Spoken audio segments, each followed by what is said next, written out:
Acabou a esculagem. Deus é o dono do lugar. Mais uma vez com o Willis Basílio aqui. Cláudio, hoje o tema vai ser polêmico aí, meu irmão. Fala pra mim aí. O que tu acha? Cara, estou pronto para polêmicas, estou pronto para o que for. Não estou me escondendo aqui, embora esteja numa tela preta. Acabei de aparecer. Willis Basílio, é sempre um prazer te receber aqui no estúdio 1798 com meu queridíssimo Montanha, e vamos que vamos para mais um belo podcast. Maravilha, olha como é que Deus é bom na nossa vida. Ó, tô aqui mais uma vez com o Willis Basílio, agradecendo também a Eduardo Amaro, que fez a sugestão do assunto. Vamos falar sobre racismo, né? O assunto que está muito em voga. Confesso eu que não tenho presenciado particularmente qualquer tipo de coisa em relação a racismo, não tenho sofrido, mas eu acho que porque eu tenho trabalhado muito, em parte da minha jornada de trabalho em casa, então tem coisas que eu não presencio de fato. Mas a gente está vendo um acontecimento aí recentemente com o Vinícius Júnior, e a gente vê que tem racismo estrutural, o racismo que está aí velado, e a gente tem que tocar no assunto. E nem ninguém melhor para trazer essa tona aí do que Willis Basílio. Não tem assunto que essa mulher não sabe, não tem domínio. Olha, boa tarde, boa noite, bom dia. Para mim é um prazer estar aqui com vocês, né, mais uma vez e sempre. E esse tema realmente é um tema polêmico. Mas eu já falei para ele, gente, que eu sou uma mulher multifuncional, entendeu? Mas ele não acredita, entendeu? Ele não acredita. Então, mas sempre, né, puxando, obviamente, né, tirando algumas lições disso em relação a como a gente pode trabalhar a nossa mente, comportamento humano, desenvolvimento humano, a partir de toda essa temática, né?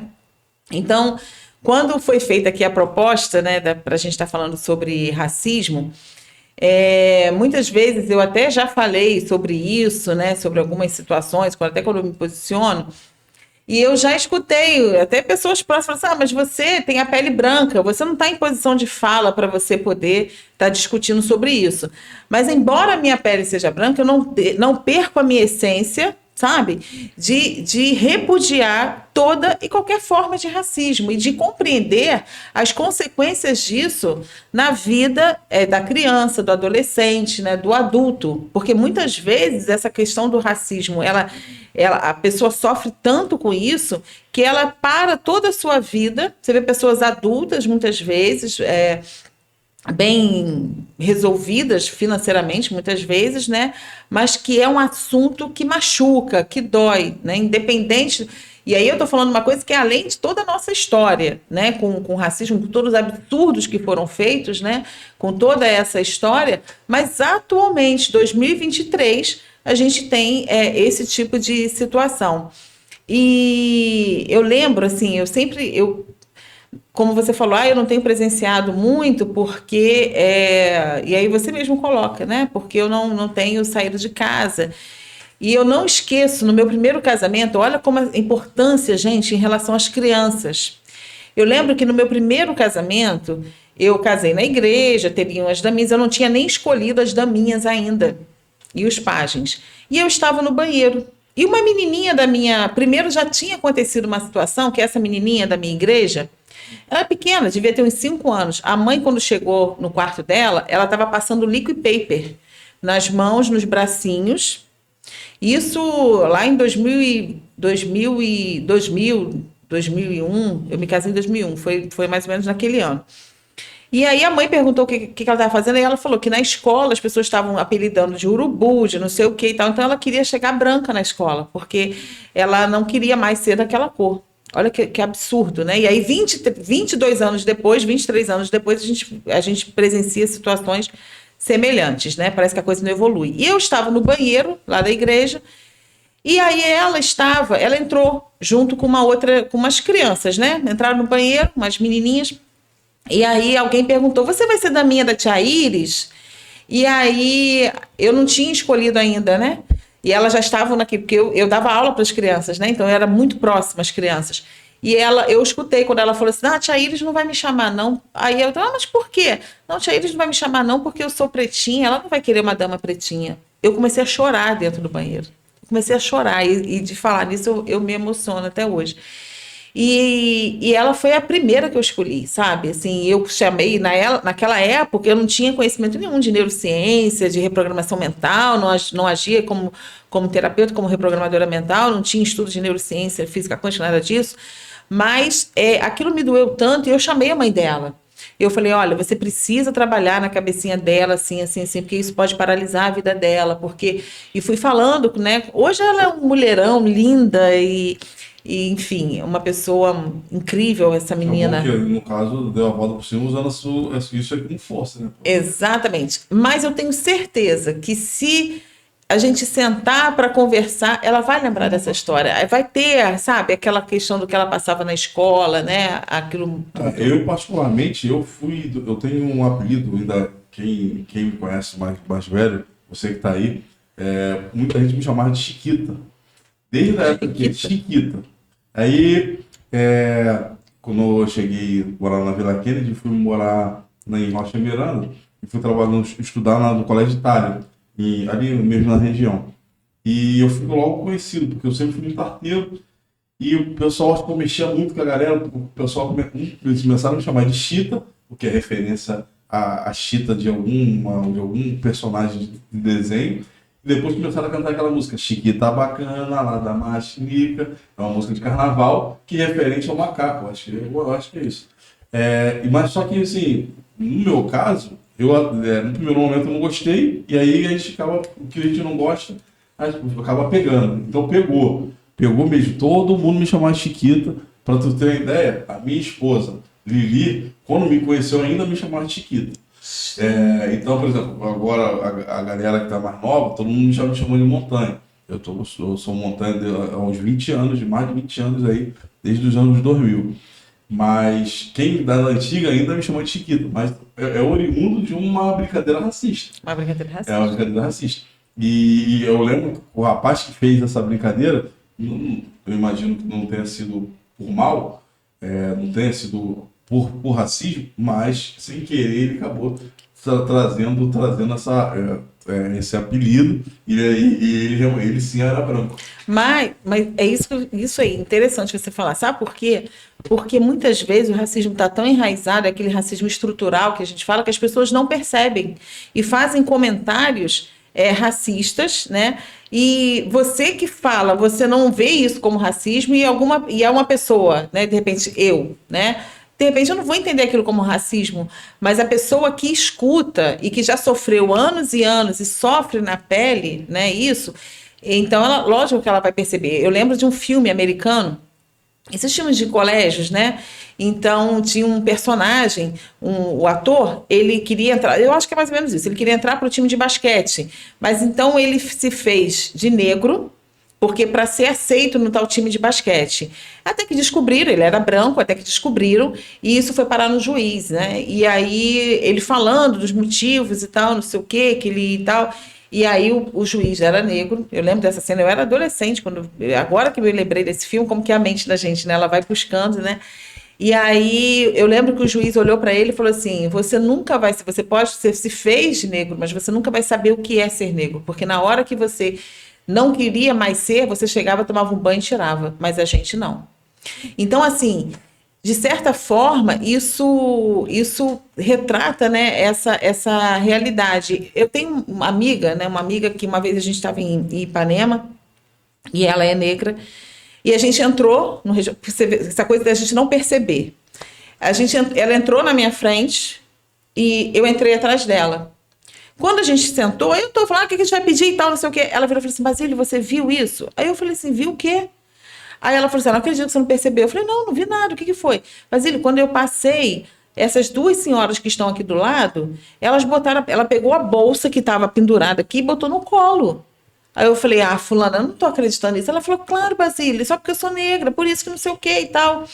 E aí, a partir do momento que você começa a ficar assim, antenado, você começa a perceber essas coisas que você está falando aí, a gente não percebe.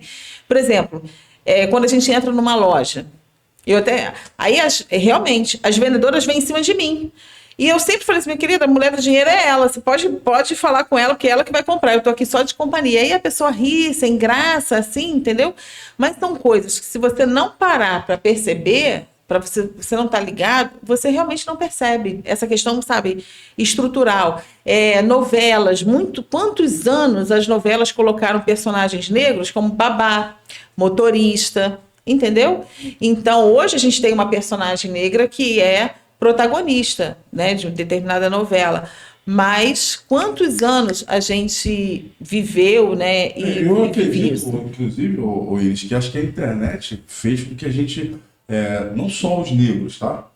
Mas os gordos, os feios, né? Até fiz um vídeo sobre feios aí recentemente, e que deu o que falar, o pessoal tá... E o que acontece? Mas se em outro tempo você não aparecia o negro, a pessoa que não é daquele molde que a galera gosta, né?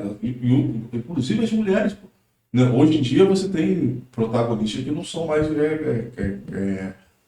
violão. Você tem a questão agora do plus size. Isso. Então hoje se abriu espaço para outros tipos de pessoas. O Cláudio, põe o microfone pro Eduardo Amaro, que vai participar aí. Oi, galera. Maravilha, maravilha.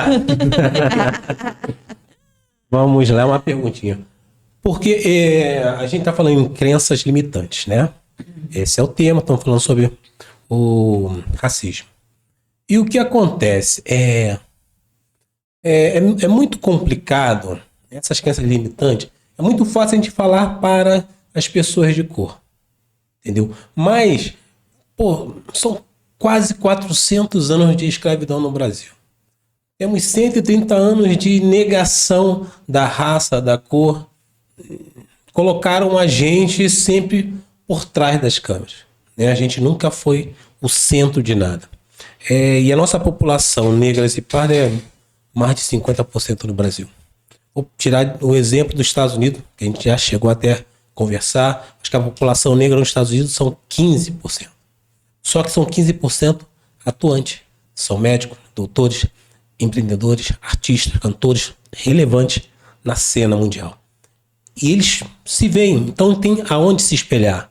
Aqui no Brasil, não. Aqui no Brasil a gente não tem em quem se vê. Quando a gente vai ver... Os índices até, inclusive, foram o contrário. Eles são os menores índices nas faculdades, os maiores na população carcerária. E isso é porque não dão nada pra gente. E a gente vê esse racismo estrutural que, claro, que a gente não consegue enxergar. Porque sempre houve. Agora, como fazer? Não que os negros... Porque se os negros observarem isso, gera uma revolta. É uma mudança na cabeça de quem está fazendo e às vezes nem está percebendo. É esse trabalho que eu acho necessário. De que as pessoas percebam que o que elas estão fazendo não é engraçadinho. Entendeu? Estamos dando só isso aqui. Não, não é. Tem que dar tudo. É 50% para cada um. Não tem capacidade? Não, todos têm capacidade. Todos têm cérebro.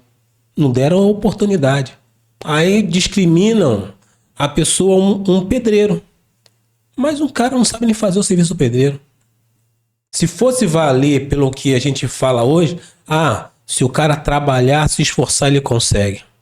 Não, vai quebrar pedra. Tá se esforçando todo dia, toda hora, ele consegue chegar a algum lugar? Por que não consegue? Quem é que tá colocando esse limite ali? Entendeu? Aí tá trabalhando, tá se esforçando. Então não é assim. Então eu queria... A minha intenção com essa fala é que a mudança tem que focar nas pessoas que mandam. Elas que têm que conseguir enxergar um ser humano atrás de uma cor. Tá bom? Maravilha. O Eduardo Amaro, que esposo da Elis Basílio, né? E está contribuindo com a nossa live aí. O que tu pode acrescentar no que ele falou aí? Olha, eu acho que tem 2 pontos aí que o Edu colocou, né? Essa mentalidade, mudar essa mentalidade, não na cabeça simplesmente da pessoa de pele preta, né? mas de toda uma geração, de toda uma população. Então, eu acredito muito, né, que esse trabalho ele tem que começar em casa. Então, é em casa que você tem que ensinar teu filho que não é bonitinho ficar tirando sarro do outro, que não é bonitinho ficar rindo da cor do outro, que isso aí é simplesmente uma pele, que isso não é nada, né? Enfim. Então, mas como esses pais se portam diante disso, entendeu? Então, como essa criança, será que ela não presencia a mãe fazendo atos de um racismo estrutural, né, virando uma calçada quando vem uma pessoa preta do outro lado da rua, né? E aí a criança já vai crescendo vendo esse comportamento, então já vai criando esse tipo de preconceito, de racismo, que é uma coisa. Então, eu acredito muito nessa questão da casa. Então, a gente precisa educar os nossos filhos em relação a isso. Como tudo, como você falou aí, do gordo, da gorda, né, por exemplo, eu tenho uma filha que ela tem deficiência física. Quantas vezes eu tive que mudar ela de escola 3 vezes por causa de bullying na escola. Então, ela tem uma deficiência nas mãos, as crianças rasgavam o desenho, jogavam em cima dela, falavam que a mão dela era mão de monstro, que ela não podia desenhar. Então, quantas vezes ela chegou chorando a casa? Então, eu tive que... Mas e aí tem o outro lado, eu tive que fazer um trabalho em mim, para me fortalecer, para eu poder fortalecer ela. Então, assim, os pais das crianças, eles, né, dessas crianças que sofrem esse tipo de racismo, e eu tenho 2 amigas minhas que já colocaram situações que os filhos pretos sofreram racismo na escola, então, e eu falei para elas, e o que você fez com eles? Não, eu fui lá na escola, não, eu quero saber, você fez certo, que isso é crime, a escola tem que se posicionar, isso tem que ser proibido, mas o que você fez com o seu filho? Não, eu conversei, eu falei assim, você tem que pegar um espelho e mostrar para ela quem ela é. Você tem que resgatar nela a autoestima dela, dizendo que ela é muito mais do que uma pele, né? Então, eu acho que o primeiro ponto do que o Edu colocou é a questão da educação, da questão da formação, tanto de todos, né? E quando ele fala das autoridades, então... Eu concordo plenamente. Agora, como a gente vai fazer com que essas autoridades, que têm o poder da caneta, que têm o poder do comando, que têm o poder de, por exemplo, de escalar, né? Então, personagens, como a gente está falando aqui, dos personagens pretos que ficavam só com subpapéis. Então, despertar. E a internet ela é poderosa nesse sentido. Né? Por que você acha que hoje existe uma personagem preta como protagonista de uma novela? Então, o poder que a internet também dá, essa coisa que colocou todo mundo igual, né, da força da população, eu acho que acaba contribuindo muito para isso. E mostrar que a população não aceita mais esse tipo de coisa. Então, eu acho que o caminho é esse. Agora, foi o que o Edu colocou, 400 anos, 100 e poucos anos e nada muda. Eu falei dessa situação dessa menina, que foi minha daminha, no ano de 2000, nós estamos em 2023 e os filhos da minha amiga sofreram a mesma situação, uma situação semelhante. Então, assim... Como é que pode isso? Parece que nada muda. Você vai entrando ano, vai saindo ano. Os direitos estão... A gente tem a lei do racismo, que é crime. E aí você tem uma pessoa que começa a bater num rapaz, no entregador de iFood, e começa a chamar ele de macaco. Oi? Sendo filmado, não tá nem aí, sabe? E aí, como é branca e mora na Zona Sul, é louca, é maluca, sabe? Vai ficar... Agora, se fosse o contrário... Vamos lá. Se fosse o contrário, se fosse uma pessoa preta batendo numa pessoa branca, e aí? Como seria isso? Então, tem um vídeo que é muito assim, impactante, eu não sei se vocês viram, de uma criança que ela é deixada sozinha, uma criança loirinha, branquinha e tal, ela ficou parada assim na rua, como se estivesse perdida. Montanha, todo mundo chegou perto da menina. Você tá perdida? O que aconteceu? Cadê seus pais? E não sei o quê. E você tá onde? Não, eu vou te levar. Todo mundo chegou perto da menina. Aí mudaram a cena, botaram uma menina preta, com uma roupa direitinho e tal. Ninguém chegou perto da criança. Ninguém chegou perto da criança. Eu não sei se vocês viram esse tipo de vídeo. Ninguém chegou perto da criança. Sabe? Aquilo causa, sabe, uma dor tão grande assim? É porque os negros são invisíveis. É verdade. Em algumas questões, sim. É verdade. A questão também que foi falado também sobre criança limitante, eu lembro que meu pai falava que casar com branca resultado que ela vai te chamar de macaco. Eu sempre falava isso aí. E acabou que minha primeira esposa era negra, eu não deu certo. Minha segunda esposa era negra e hoje eu sou casado com uma branca. Olha que a gente briga a beça, mas nunca houve nenhum tipo de questão em relação a isso, questão racial, nada. Mas isso também não deixa de ser uma criança limitante. Com Alguém certeza. falou alguma coisa que não me bloqueou, as circunstâncias que eu conheci. Cada uma das ex-esposas tem a sua particularidade. Mas isso realmente pode trazer consequências, né? Você pode, de repente... Com certeza. E, assim, isso aconteceu, uma situação assim, muito interessante com a minha sogra. A minha sogra, logo assim que, um pouco tempo depois que, que ela me conheceu, sabia que eu era branca, e ela me perguntou isso. O Edu sabe disso, que eu comentei com ele na época, a gente era namorado, e ela me perguntou: seu pai sabe que você já conheceu meu filho? Olha a preocupação dela. Eu falei assim: já se conheciam. E ele não reclamou, não brigou de você namorar o meu filho, que não, porque você é branca. Eu falei assim: não, que isso, não, isso não existe, não sei o que e tal. Então, assim, mas por que isso? É porque ela tá com preconceito comigo, que eu sou branca? Não. Porque ela já viveu muita coisa na vida dela, que viu o sofrimento, né, por conta dessa questão de racismo contra a pele, e ela não ia querer proteger o filho dela, entendeu? Mas isso é o quê? Isso acaba sendo esse exemplo que a gente está falando de crença limitante, construída por quê? À toa? Nada? Não. Existe toda uma história que dá respaldo para essa crença limitante, que dá significado a essa crença limitante, que você não pode bater aqui. Então... Mas os pais acabam querendo proteger os filhos, né, nesse sentido. Então, assim, na minha família, na minha família também existem várias, assim, existe uma mistura muito grande e existe até pessoas que já não estão mais aqui, por isso que eu estou falando, já morreram, né? Mas quantas vezes eu escutei falas racistas dentro da minha família, das pessoas que eram de pele preta, inclusive da minha própria família, por conta dessas determinadas crenças aí, entendeu? No caso do Vinícius Júnior, teve assim, que são coisas diferentes, né? Dessa questão que ele falou lá de ver o negro e atravessar a rua, né? Guardar os seus pertences.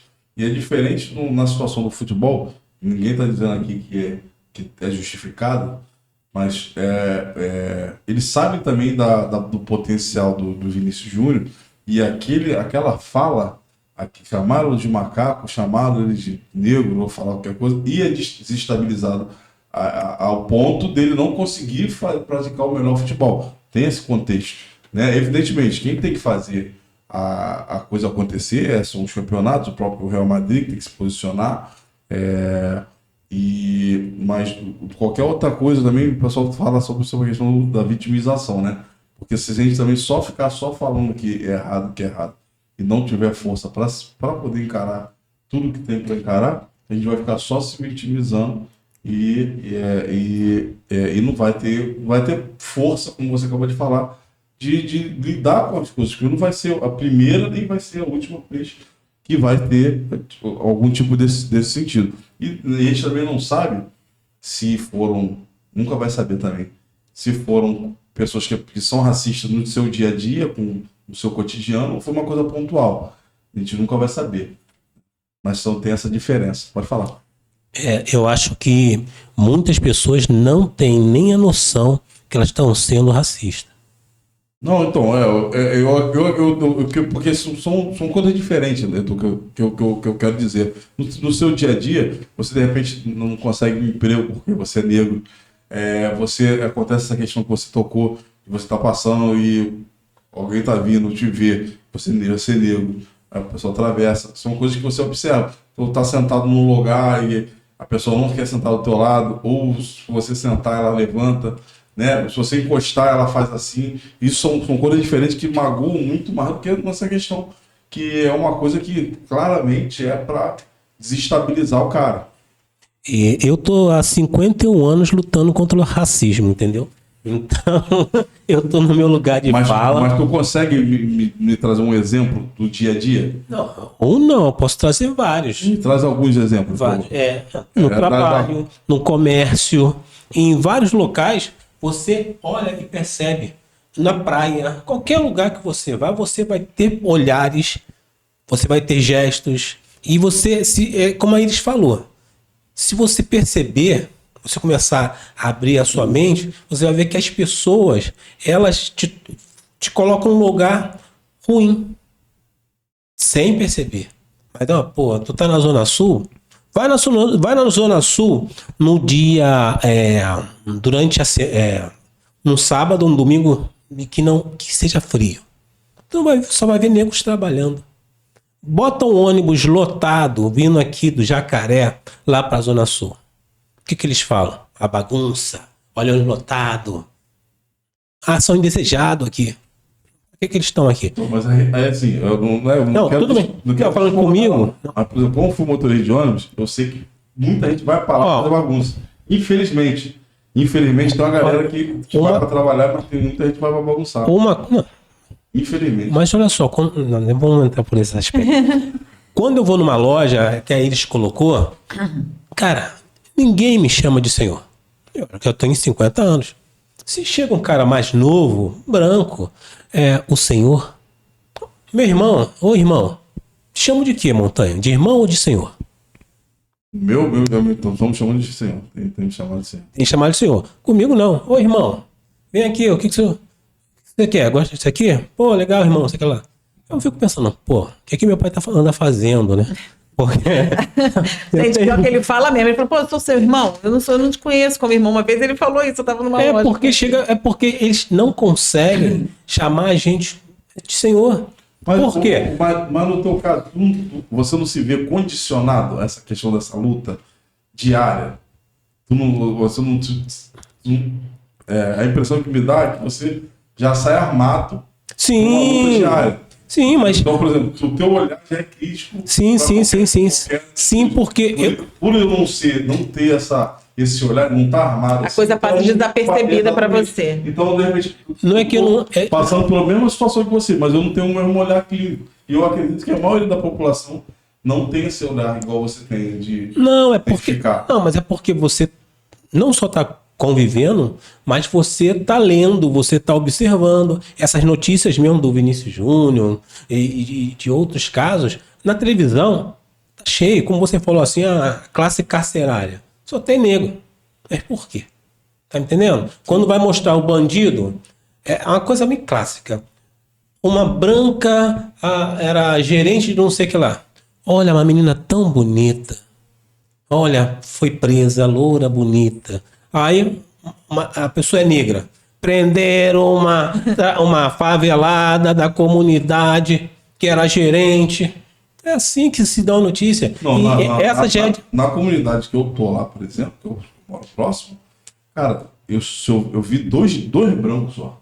Um louro e um russo. O resto é tudo negro.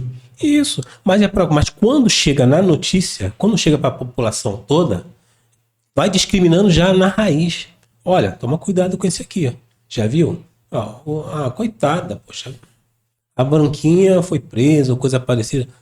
Pô, não tô discriminando, mas não dá uma notícia igual. São bandidos. Se é negro, se é branco, se é amarelo, não. Por que não conseguem dar pelo menos a mesma entonação, a mesma notícia, ao mesmo tempo? Mas esse é o racismo estrutural, que ele já está embutido, né? Então, e aí eu vou falar vou ver a situação com os olhos da neurociência. Por que você é negro e você não presencia isso? É só porque você está em casa? Assim, isso não é tão gritante para você.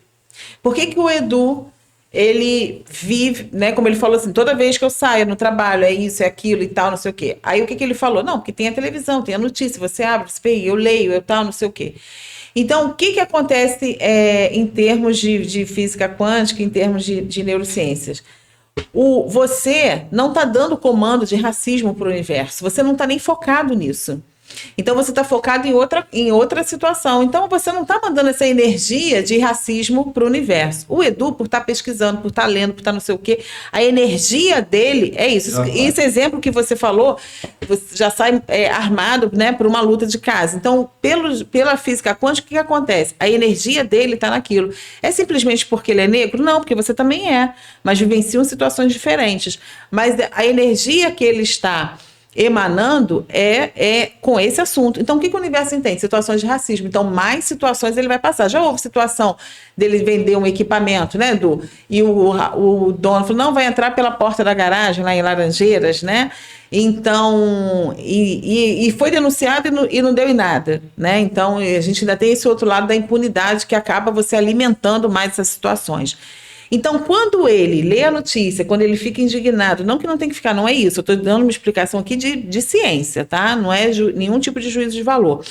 Então, o comando que ele está dando, a energia que ele está dando para o universo, racismo. O que o universo entende que ele quer? Mais situações dessa forma. Então, assim, isso eu estou falando energeticamente, que a gente está falando de crenças, de racismo e como isso funciona cientificamente, né?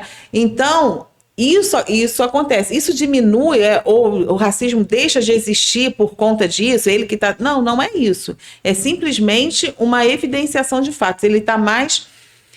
A consciência dele está mais desperta. Então, ele vai estar mais sensível, mais antenado com essas situações. Deu para entender? É igual quando a gente sai de casa com medo de ser assaltado. Você sai de casa, meu Deus, eu vou pegar um ônibus. Você for motorista de ônibus. Então, será que eu vou ser assaltado hoje? Eu vou pegar esse ônibus, é tão perigoso e tal, não sei o quê. A sua frequência de assalto vai entrar em ressonância com a frequência do assaltante. E você vai sofrer assalto. Então, é a mesma coisa em relação a isso. Mas eu só peguei essa deixa para encaixar neurociências, né? E a física quântica, só isso. Pô, mas eu tô ferrado, porque eu tô entrando em contato com muito mais pessoas do que bandido. Então, isso que vocês falaram de não perceber, né? O Edu também falou muito bem. Isso aconteceu comigo. Eu tenho um grupo de família, que é uma família do coração, família Cáceres, né? Que eu falo que é a família do coração, não é de sangue, mas é do coração. E todos eles são negros, né? E essa minha irmã, que eu amo de paixão, Cristiana Cáceres, é minha irmã de vida, de alma. Só que ela é muito procrastinadora. Ela é daquele tipo que a gente fica zoando ela, que ela fica deitada no sofá, que ela só fica o tempo todo deitada, vendo televisão, vê série, não sei o quê. Depois eu faço. Ela é desse tipo. E aí, a gente fez uma brincadeira no grupo, e eu coloquei assim no grupo. Gente, vamos fazer um evento. Eu vou ser a palestrante, aí tem uma prima que faz eventos, que é promoter, e eu falei, olha, a Marcinha vai ser promoter e Cristiana vai ser recepcionista, porque ela já gosta de um sofá mesmo, a gente vai arrumar um sofá para ela. Cara, depois ela veio falar comigo, Basílio, eu vi, quase que eu fui falar, aí ela tem um jeito engraçado, olha só, ela virou e falou assim, Basílio, quase que eu falei lá no grupo, mas eu não quis para levantar polêmica não, né? Você deu função para todo mundo, você é branca, vai ser a palestrante, só porque eu sou negra, eu vou ser recepcionista? Eu falei, pelo amor de Deus, eu nem pensei nisso. Eu falei do sofá porque você gosta de ficar no sofá, a gente fica falando com você por conta disso, mas de fato... Entendeu? Assim, não, de fato, não essa questão, mas de fato, assim, quando as coisas você fala e realmente a pessoa que sofre aquilo no dia a dia, você pode até não ter intenção, mas ela acaba, isso acaba repercutindo para ela dessa forma, entendeu? Então, nesse caso meu, foi por conta da procrastinação, mas de repente, vamos supor que não tivesse nada a ver com o sofá. Isso não seria, de repente, um racismo da minha parte? Sabe? Porque a negra vai ficar Eu ainda falei assim, não, mas a Marcinha é promoter, ela é negra também, eu brincando com ela, falando com ela. Mas no dia a dia, eu acredito que a gente precisa estar mais, assim, desperto para esse tipo de coisa, sabe? Para não falar, exatamente, para não ferir. Até porque o negro foi sempre moldado para esses subempregos, entendeu? Não é para ser o médico, é para ser um técnico, uma coisa menor, o cara da limpeza, entendeu? O negro foi talhado para isso. Só que as pessoas não percebem. Aí quando a gente fura a bolha, quando a gente consegue ter um acesso melhor às informações e aos estudos, peraí, por que agora que eu estou aqui eu não consigo ser igual? Aí você vê a cor, entendeu? Vê a barreira da cor. Isso é muito ruim, né? Ó, uma situação que me passou pela cabeça Aí já agora. começou a vir. Não, me passou pela cabeça o seguinte. Eu trabalho hoje há 5 anos no Sindicato Rodoviário. Vocês já viram, até comentei aqui que eu fiz uma arte aqui durante as gravações. E lá é o seguinte, lá eu sou como se fosse um estagiário, e só que me permito estar como estagiário lá porque eu consigo captar outros recursos em outros horários e eu compor minha renda através dali. Mas ali eu tenho, de fato, uma boa parte da minha renda vem dali do sindicato. Mas o que acontece? Hoje, durante esses 5 anos para trás, eu sempre cuidei da rede social e tudo mais, e não tinha um comandante, né? Não tinha um comandante. Eu que buscava o que tinha que botar, eu que tinha que achar qual que seriam as pautas, fora as pautas que são de... Não tinha um chefe. natureza que de assembleias, que é a campanha salarial, que é anual, né?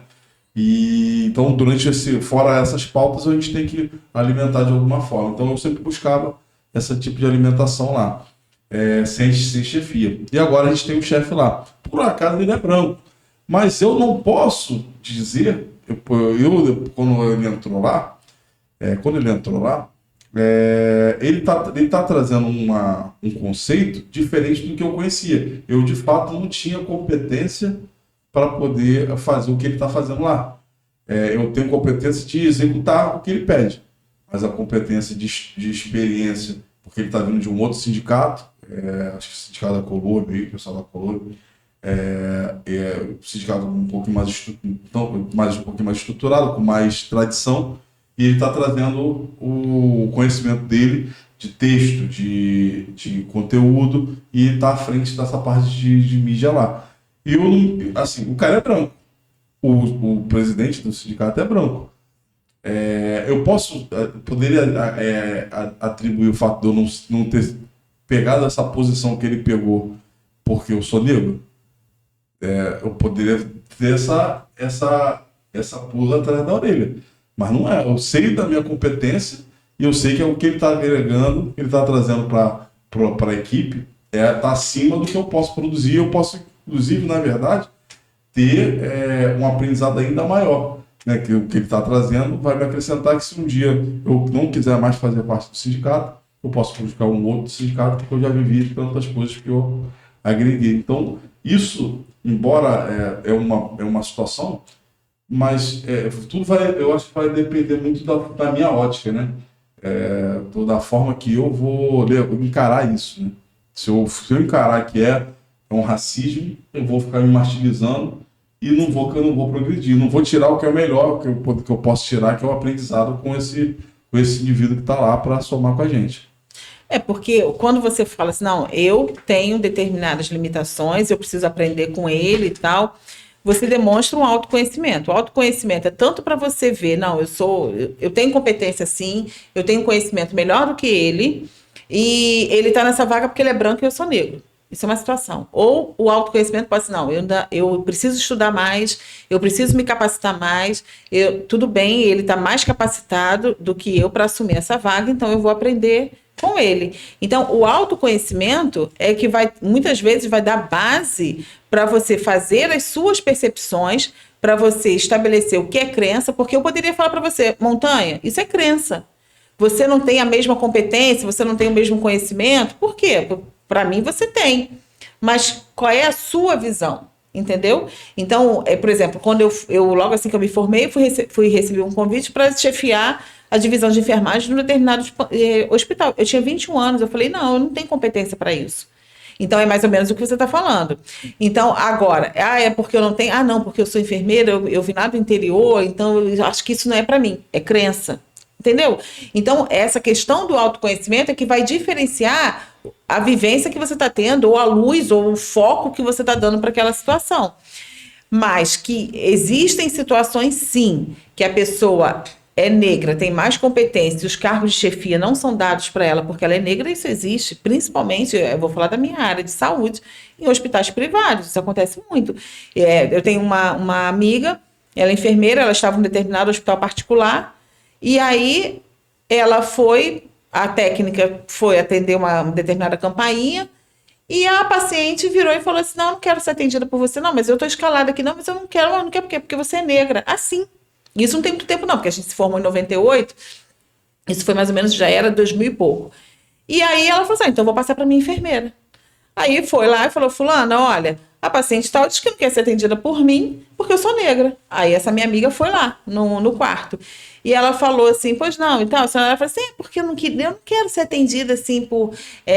a mulher com câncer, internada no hospital particular. Esse era o quadro dela. E aí a minha amiga virou para ela e falou assim, olha, então a senhora está com um problema muito sério, porque ninguém vai lhe atender. A senhora vai ficar até amanhã de manhã, porque todos da minha equipe são negros, então ninguém vai atender a senhora. Aí ela virou para essa minha amiga e falou, não, mas você, né, é aquilo que a gente conversa sempre em casa, você tem fisionomia de branca, seu nariz é fino, assim, gente, assim, do jeito que eu tô contando. Então você não me importa, não, então você pode me atender que eu não me importo.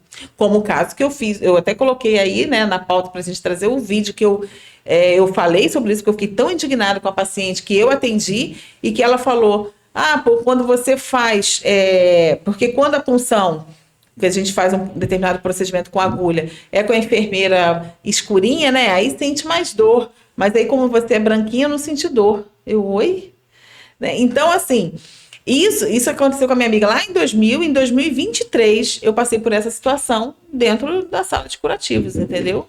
É um assunto que é muito amplo, tem várias vertentes, várias visões, até para negros, né? Eu e o Eduardo Amaro temos até visões diferentes sobre o mesmo tema. Mas a gente pode, de repente, ampliar essa discussão no outro horário, até na própria live. Eu queria que você falasse, para encerrar, o que você diria para o Vinícius Júnior, né, até trazendo todo o teu conhecimento de neurociência, né, para que ele possa colocar, se puder ter acesso a esse vídeo. Ó, você que está vendo, já encaminha e marca aí o Vini Júnior aí, que ele poder ter acesso a essa dica. Primeiro, assim, Vinícius Júnior, né? Vamos ver que se chegar até ele, Vinícius Júnior, né? O que você passou, toda a população passou por você e a gente passa. Mas eu gostaria muito que você olhasse para você. Quem é você, Vinícius Júnior? Quem é aquele menino? Sabe, como foi sua infância, como foi sua adolescência, o que você passou para realizar esse sonho. Então hoje, você olha aquele menininho que jogava bola, que jogava pelada aqui no Brasil, e olha onde você está hoje. Você significa a concretização de sonhos de muitas crianças, de muitos meninos que estão aqui no Brasil, que se espelham em você. Então a gente olha para você e pra gente você é um vencedor. Então você é um cara incrível. Então quando você olha no espelho, Vinícius Júnior, quem você vê? Você vê, sabe, pessoas, sabe, com falta de conhecimento, com falta de massa cinzenta, sabe, te chamando daquilo, fazendo aqueles sinais. Então, aquilo ali, para você, aquilo não é nada. Sabe por quê? Porque você sabe quem você é, você sabe o potencial que você é uma pessoa incrível, você é um cara que realizou os seus sonhos e você está aí dando orgulho para toda uma nação, que é a nação brasileira. Então, eu queria dizer para você que nós temos muito orgulho de você e que eu vi algumas lágrimas suas, então, assim... Não se abata por isso, entendeu? Porque essa pessoa que fez isso com você gostaria de estar no seu lugar, mas nunca vai chegar, porque você realmente é uma pessoa incrível, uma pessoa poderosa, uma pessoa que nós nos espelhamos e temos orgulho de você. Maravilha, maravilha. Ele está dando a oportunidade para a Espanha a rever os seus conceitos, entendeu? A perceber o que eles estão fazendo, porque muita gente não está nem percebendo que são racistas. Não só a Espanha, mas a Europa também. Maravilha. Além de jogador, além de campeão, né, você está mudando o conceito, como o Edu falou, de toda uma nação, de todo um continente. Então, a gente está aqui no Brasil batendo palma para você, dizendo que nós temos muito orgulho de sermos brasileiros assim como você. E que você está fazendo história, não só no futebol, mas você está fazendo história na humanidade. Ô, Cláudio, para encerrar aí, dá só o seu salve aí. Bicho, eu só tenho a falar que na próxima live aqui, vamos estar falando desse mesmo tema, mas eu quero estar na bancada aí do lado do Edu pra gente debater isso aí, porque o tema é amplo, vai até amanhã de manhã. Acho que esse tema dá 4 horas tranquilo. Vou até já separar essa dança aí pra gente fazer a live. Pode separar, porque, enfim, eu queria pontuar muitas coisas, mas o principal que eu quero pontuar é agradecer a oportunidade que a gente está tendo aqui, né, de estar falando de um assunto tão importante. Acho que muita coisa já foi dito aqui, eu só ia estar acrescentando mais detalhes a todas as falas colocadas aqui e deixar bem claro que quando eu estiver falando, ô irmão, eu tô querendo uma aceitação, tá? Porque eu nasci branco e nem sempre a gente sabe como chegar, mas o negro, quando ele olha no olho, ele sabe quem está sendo carinhoso e quem está sendo ofensivo, né? O nosso olhar fala muito e é bom que tenha neurociência hoje em dia para estar explicando melhor essas funções cerebrais aí e a gente poder entender um pouco melhor o comportamento humano. Montanha, obrigado. Iris Basílio, beijo grande. Edu Amado, meu querido. Porra, bom conversar contigo. Eu acho que eu quase engasgou, acho que tava chorando. Você não emocionado. Eu quase chorei, Gente, Como é que Deus é bom na nossa vida. Estúdio 1798 vai ficando por aqui. Obrigado, querida.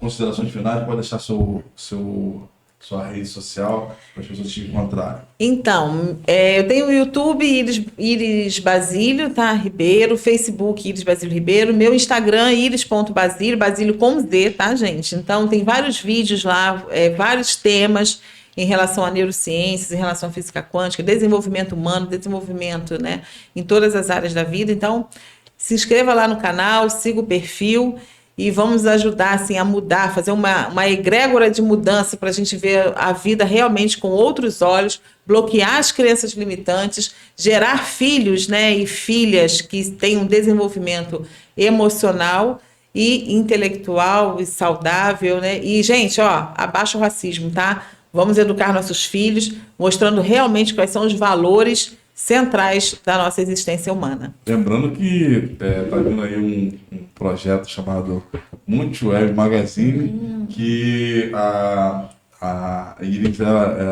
uma peça fundamental, editora-chefe, vai comandar a parte editorial da nossa revista, tem tudo para crescer. Temos aí pessoas com competência bacana, tanto nas suas áreas quanto naquilo que elas se proporam a fazer nessa revista. Pode falar um pouquinho sobre isso para a gente finalizar? Então, achei assim, a ideia, gente, é do nosso Montanha aqui, tá? Então, ele idealizou esse projeto e é um projeto, assim, incrível de fato. Tem várias pessoas com várias linhas, então a gente está aí se mobilizando para fazer esse projeto, para ajudar cada vez mais esse conhecimento chegar até você e você colocar em prática e a partir daí você desenvolver esses pilares da sua vida em vários temas, várias situações. Então, a gente está construindo aí a revista, né? A gente está querendo organizar um evento para o lançamento da revista, um evento, sabe, online, gratuito, onde a gente vai estar falando do projeto, a gente vai ter temas, palestras. Então, fique aí, olha, atento às redes sociais, que daqui a pouquinho vem novidades. Maravilha, maravilha. Esse foi o Estúdio 798. As melhores e maiores personalidades do cenário na Zona Norte. Vão estar aqui batendo papo com a gente. Muito obrigado, Cláudio Almeida e o Estúdio MAC Produções de Comunicação, que cedia aqui o Estúdio 798 Podcast. Um grande abraço. Deus é o dono do lugar. Beijos.